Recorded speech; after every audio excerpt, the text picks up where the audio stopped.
And now we're on to the 1960s. Some of the game's greatest and most important figures were inducted into the Hall during this decade, and I say this as most of the inductees in this video were actually voted in from the Veterans Committee. When it comes to those voted in by the baseball writers, though, one of the guys voted in is a guy whose impact goes well beyond the game of baseball, as he was one of the most courageous and influential people in sports history. But before I get to that guy, I have a whole year of inductees to go through first. Okay, I guess I was being a little dramatic about what I just said.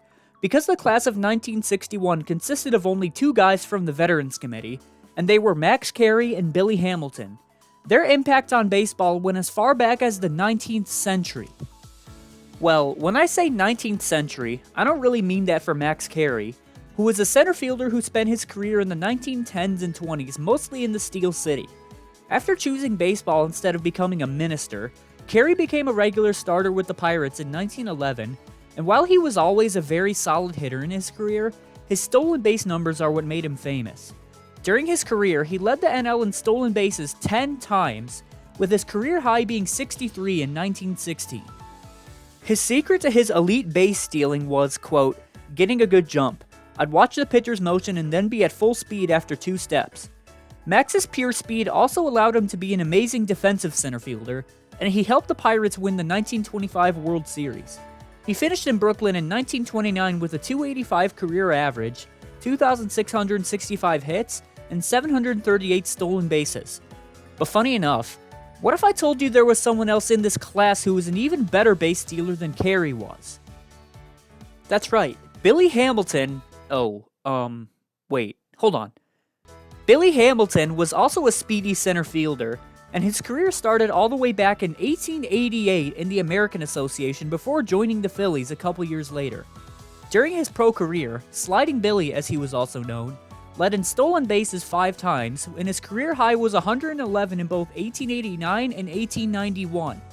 When you're on base as much as Hamilton was, you'll also naturally score a lot of runs, and Billy led the NL in runs scored 4 times, with his highest ever in a season being 198 in 1894. After Philadelphia, he spent the next 6 years in Boston before hanging up his laces for good, and he finished with a .344 average, 1,697 runs scored, and 914 stolen bases. It was thought of for a long time that no one would ever be able to catch Ty Cobb in stolen bases, but when Lou Brock did so, some people were like, wait, what about Billy Hamilton? And from then on, Billy was remembered as the first great base stealer in baseball history. When it comes to the 2 players that were voted in by the writers in 1962, there were 2 first ballot guys that lots of people are familiar with, which were Bob Feller and the legendary Jackie Robinson. And from the Veterans Committee came Bill McKechnie and Edd Roush, which are 2 guys I admittedly didn't know too much about going into this series. The first guy I'm going to talk about is the guy that lots of Cleveland fans, myself included, will say is the greatest to ever play for the Indians or Guardians franchise, and that's Bob Feller. He received 93.8% of votes in 1962, and his journey as a big leaguer started when he was signed by the Indians when he was only 17. It didn't take long for him to become a star, as he already had 3 20-win seasons, including an AL Triple Crown season, by the time he was 22 years old. But that came to a sudden halt when he left baseball to go serve in the Navy for a few years during the war. The Heater from Van Meter, as he was nicknamed, came back in 1945 and won 20 games in 3 more seasons, won a World Series with Cleveland in 1948, and he concluded after the 1956 season with 266 wins, 2,581 strikeouts, a .325 ERA, and 8 American League All-Star appearances. Even though he could have stayed in baseball and boosted his legacy if he wanted to, he chose to risk his life and serve his country in a war that needed to be won, and after his retirement, Feller was seen as one of the game's greatest ambassadors and heroes. However, what Feller went through is nothing compared to what Jackie Robinson went through when he broke baseball's color barrier in 1947. As all of you guys know, Robinson was the first African-American man to ever play in Major League Baseball, and amidst all of the heckling, criticism, and N-words he had to hear during his time with the Dodgers, He stood tall and inspired so many black men and women over the years to pursue their dreams and go as far as they can, whether that be in sports or not. He played in Brooklyn from 1947 to 56 and received 77.5% of votes, and Dodgers general manager Branch Rickey insisted on signing Robinson not only for his talent, but because he would be the guy to use the criticism that would come his way to further his cause even more. Robinson's debut was one of the most anticipated ever, and on the field, Jackie lived up to the hype, winning NL Rookie of the Year in 1947 and leading the NL with a .342 average in 1949 en route to his only MVP award. Robinson would continue to hit well with Brooklyn before retiring after 1956, and he finished his MLB career with a .313 average, 7 NL All-Star selections, and a World Series title in 1955. After his retirement, he stayed in baseball as an announcer and an ambassador, and his impact on the game reached so many people, from pretty much any black athlete to come after him, all the way to Dr. Martin Luther King Jr. Dr. King summed this up quite nicely, saying, quote, "Jackie Robinson made my success possible. Without him, I would never have been able to do what I did." The Dodgers retired Jackie's number 42 in 1972 shortly before he died, and MLB as a whole would retire his number in 1997 as a way to honor him. And they have also honored him on every April 15th since 2004 with Jackie Robinson Day, which honors the anniversary of when he became a hero and shattered a barrier in baseball that would allow millions of black men and women to walk their own path and change the world forever in any way that they please. Moving on to the Veterans Committee, the first of 2 inductees this year was former manager Bill McKechnie, who won an NL pennant with 3 different teams, the Pirates, Cardinals, and Reds. After having a subpar playing career, he took over as Pirates manager in 1922 and became relevant immediately, and the key to his team's success was amazing pitching and defense. McKechnie used this philosophy to help lead the Pirates to a 1925 World Series victory, and to also lead the Cardinals to 95 wins and an NL pennant 3 years later. He then went on to manage in Boston for 8 years, and then took over a struggling Reds franchise in 1938, and this resulted in a pennant in 1939 and a World Series victory the next year. He retired from managing after 1946 and finished with a managerial record of 1,896 wins and 1,723 losses. Whenever his teams were in a tight game, McKechnie's teams hardly ever had anything to worry about with his expertise in team defense and pitching, and his ability to hold on to 1 or 2 run leads successfully. The last inductee from the 1962 class is a center fielder named Edd Roush, who spent most of his career as a Cincinnati Red.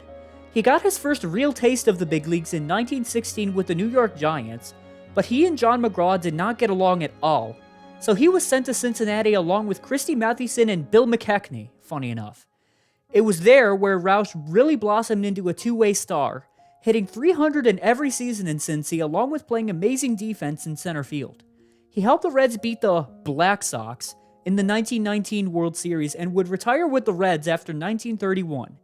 Roush finished with a .323 average, 2 NL batting titles, 2,376 hits, and cementing himself as one of the best center fielders of his time. The class of 1963 consisted of 4 guys from the Veterans Committee, and I'd be surprised if any one of you watching has heard of any of them. These guys were John Clarkson, Elmer Flick, Sam Rice, and Eppa Rixey, and all these guys made their mark on baseball well over 100 years ago.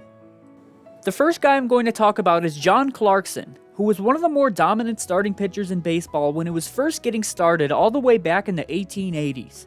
He really became noted when he joined Cap Anson's Chicago White Sox in 1884, winning 137 games in 4 seasons there with a .282 ERA, and this was with him throwing 400 to 500 innings a season too.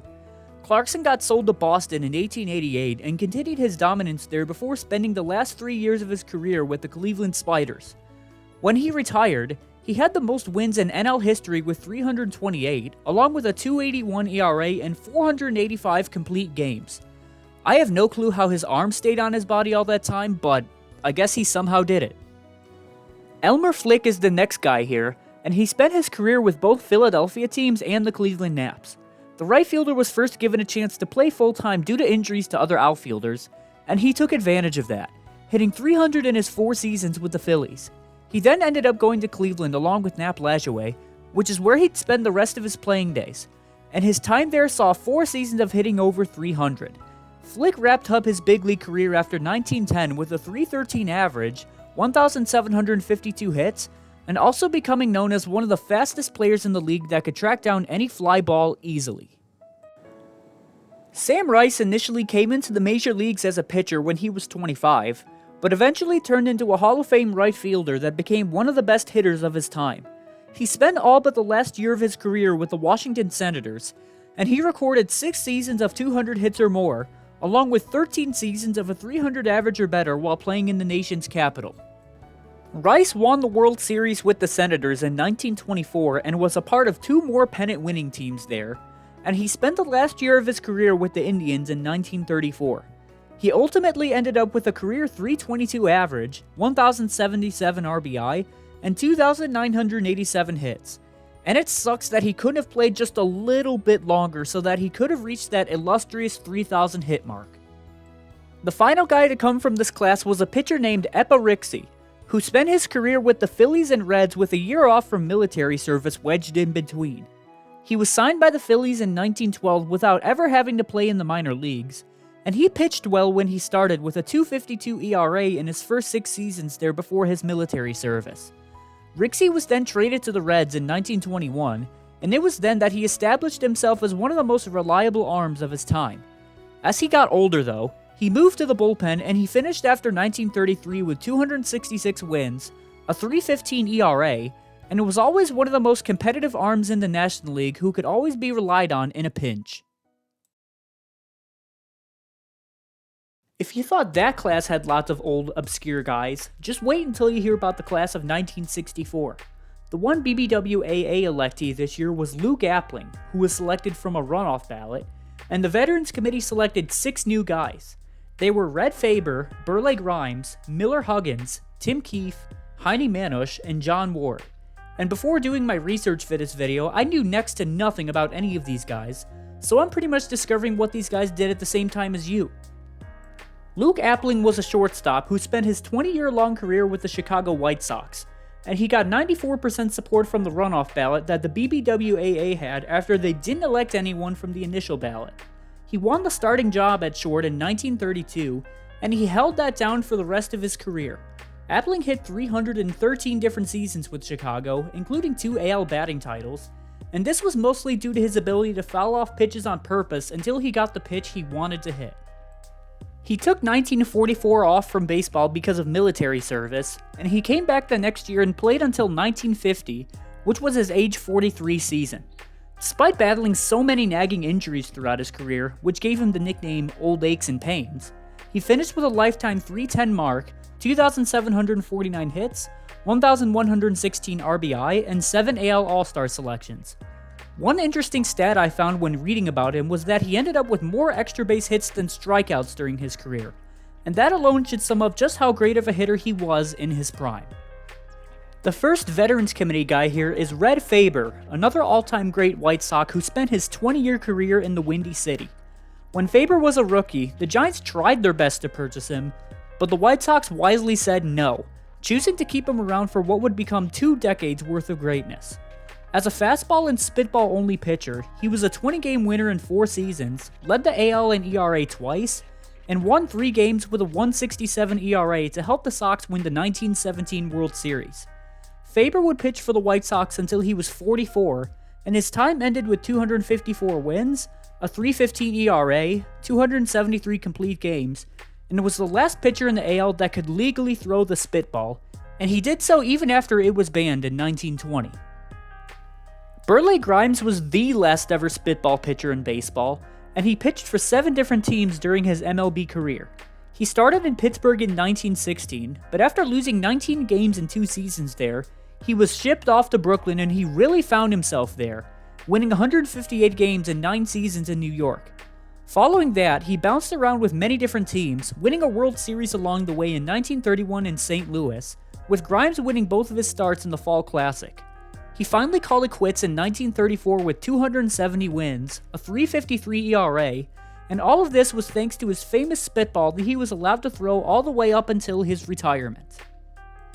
The only non-player to come from this class was Miller Huggins, a manager who spent his time with the Cardinals and Yankees. He first became a manager while still playing with the Cardinals in 1913 and was then hired by the Yankees following the 1917 season. It took some time, but Huggins helped turn the Yankees into a dynasty with Ruth and Gehrig, taking them to 6 World Series and winning 3 of them. Miller had to deal with so many alpha personalities in the locker room, and the most notable was easily Babe Ruth. There even came a point in 1925 where Ruth was suspended for off-the-field issues, leading to the Babe claiming he'd never play for Huggins again, but they eventually reconciled and Ruth never publicly talked bad about him again. He'd continue to manage the Yankees from then on, but tragically in September 1929, Huggins suddenly died from a fatal blood infection, leading to the cancellation of games and the creation of Monument Park, which is a little museum inside Yankee Stadium that honors the all-time great players to play in the Bronx. Many people nowadays credit Huggins as the one that created the winning standard that the Yankees have followed now for over a century. Next is Tim Keefe, a pitcher who played all the way back in the 1880s and 1890s. He first started in 1880 and put up a .86 ERA in 12 starts. During the decade, he never put up an ERA higher than .336 and led his league in ERA 3 times, wins twice, and strikeouts twice. Keefe pitched in a few different leagues back in his days, but his best season was with the New York Giants in 1888 when he won the Triple Crown with 35 wins, 374 strikeouts, and a .174 ERA. He ultimately retired from baseball after 1893 and finished with 342 wins and 2 World Series titles, along with a .263 ERA and 2,564 strikeouts, the latter of which stood as the MLB record when he retired. Left fielder Heinie Manush is next from this class, and he spent his time mostly with the Washington Senators and Detroit Tigers. He struggled to get playing time when first coming up to Detroit, but his league-high .378 average in 1926 allowed him to finally see the field full-time from then on. Manush then hit 308 seasons, and these included 4 seasons of at least 200 hits. He also appeared in the 1933 World Series against the Giants, but struggled mightily en route to a series loss, and he finished after 1939 with a .330 average, 2,524 hits, 1,183 RBI, and was known as a hitter who could put the ball in play anywhere he wanted to. The last guy here is John Ward, who has the unique honor of being the only player in history with 2,000 hits and 150 pitching wins. He played all the way back in the 19th century, making his debut as a two-way player in 1878, with him winning 22 games with a .151 ERA that year. Ward became etched in baseball history forever when he threw the second perfect game in MLB history on June 17, 1880, against the Buffalo Bisons of the National League. As a hitter, his best season was in 1887 when he hit .338 along with stealing 111 bases that year for the New York Giants. He finished his playing career with a .275 average and 2,107 hits, along with 164 wins and a .210 ERA, but his most notable accomplishment was his role in setting up the first Players Union in 1885 in an effort to reserve players' rights and ultimately giving them freedom to move from team to team if they wanted to.